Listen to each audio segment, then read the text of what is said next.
BJP का master plan, नेता पुत्रों पर दांव, मंत्रियों के भी कटेंगे टिकट। हरियाणा चुनाव के लिए सीईसी की बैठक होगी आज। भारतीय जनता पार्टी की केंद्रीय चुनाव समिति की आज बैठक होनी है। बीजेपी सीईसी की पिछली बैठक में जम्मू कश्मीर चुनाव के लिए उम्मीदवारों के नाम फाइनल किए गए थे। अब हरियाणा की बारी है। हरियाणा विधानसभा चुनाव के लिए उम्मीदवारों के नामांकन की प्रक्रिया 5 सितंबर से शुरू हो रही है और इस बैठक में हरियाणा चुनाव के लिए उम्मीदवारों के नाम पर भी चर्चा होगी। माना जा रहा है कि बीजेपी केंद्रीय चुनाव समिति हरियाणा की 90 विधानसभा सीटों में से ज्यादातर सीटों के लिए उम्मीदवारों के नाम पर मोहर लगा देगी। सूत्रों के मुताबिक बीजेपी इस बार हरियाणा में अलग ही रणनीति के साथ उतरने की तैयारी में है।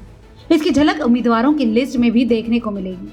पार्टी का पूरा फोकस गैर जाट जातियों की गोलबंदी पर है और टिकट बंटवारे में भी इसका ध्यान रखा जाएगा। पार्टी इस बार टिकट फाइनल करते समय जातीय समीकरणों का भी पूरा ध्यान रखेगी।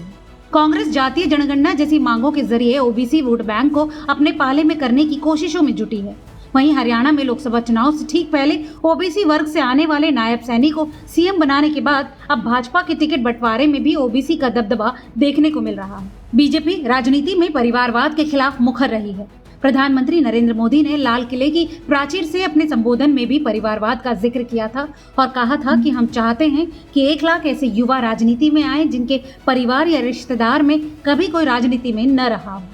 हरियाणा में भी बीजेपी की राजनीति का मजबूत आधार परिवारवाद रहा है। बीजेपी हुड्डा परिवार को लेकर कांग्रेस और चौटाला फैमिली को लेकर इंडियन नेशनल लोकदल को घेरती रही है।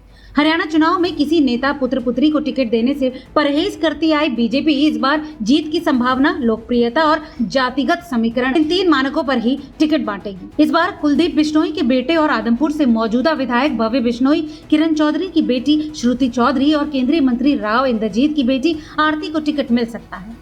लोकसभा चुनाव में बीजेपी को 10 में से 5 सीटों पर हार मिली। अमूमन पार्टी किसी चुनाव में हारे चेहरे पर दूसरे चुनाव में दांव नहीं लगाती, लेकिन इस बार हरियाणा चुनाव की कठिन पिच पर उतरने को तैयार बीजेपी लोकसभा चुनाव में हारे चेहरों पर भी दांव लगा सकती है। हालिया लोकसभा चुनाव में बीजेपी के अशोक तंवर और अरविंद शर्मा जैसे दिग्गजों को भी हार का सामना करना पड़ा था। महिला पहलवान के यौन उत्पीड़न का आरोप लगाते हुए विनेश फोगाट, साक्षी मलिक और बजरंग पुनिया की अगुवाई में पहलवानों ने राष्ट्रीय राजधानी के जंतर मंतर पर प्रदर्शन किया था। पहलवानों ने डब्ल्यूएफआई के तत्कालीन अध्यक्ष बृजभूषण शरण सिंह के खिलाफ मोर्चा खोला था। बृजभूषण बीजेपी के सांसद भी थे। पार्टी ने लोकसभा चुनाव में बृजभूषण की जगह उनके बेटे को टिकट दिया था। अब चर्चा है कि पहलवानों के आंदोलन की वजह से हरियाणा में नुकसान की संभावनाओं को कम से कम करने के लिए पार्टी कई खिलाड़ियों को चुनाव मैदान में उतार सकती है। हरियाणा में पिछले 10 साल से बीजेपी की सरकार है।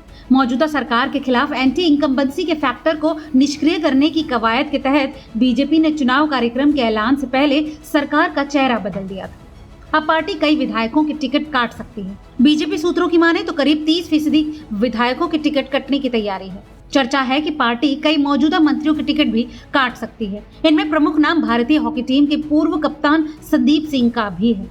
संदीप पर यौन उत्पीड़न के आरोप लगे थे। तो हरियाणा में विधानसभा चुनावों के लिए भाजपा का क्या हो सकता है मास्टर प्लान, इस विषय में आप जो भी समझते हो हमें कमेंट करके जरूर बताएं और ऐसी तमाम और अपडेट्स के लिए देखते रहिए रिपोर्टर जी।